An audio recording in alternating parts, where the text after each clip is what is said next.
Bexosdan telefoningizda rasmlarni o'chirib oldingizmi? Qanday qilib tiklashni bilmayapsizmi?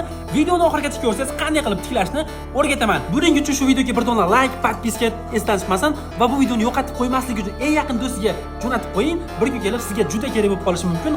Like, podpiska sizdan, o'rgatish bo'lsa bizdan. O'chgan rasmlarni qayta tiklaymiz. 50% bo'lsa ham tiklagan yaxshi-ku. Bosdik. Demak boshladik. Telegram qidiruv menyusidan media 2ta pastga chiziqcha X qilib oqtaramiz. Chiqqan birinchi media X kanaliga kiramiz. Shu kanalga kiramiz. Kirganimizdan so'ng bu yerda mana oxirgi Dagger degan programma bor, Pro'si. Xuddi shuni uстановка qilib o'rnatamiz. Kanalga podpisatga bo'lib qo'ying. Bundan-da qiziq programmalarni tashlab boraman. Qaranglar, start beramiz. Startdan keyin fayllarga ruxsat beramiz. Ruxsat bersak, uje telefondagi bor rasmni titishni boshlaydi.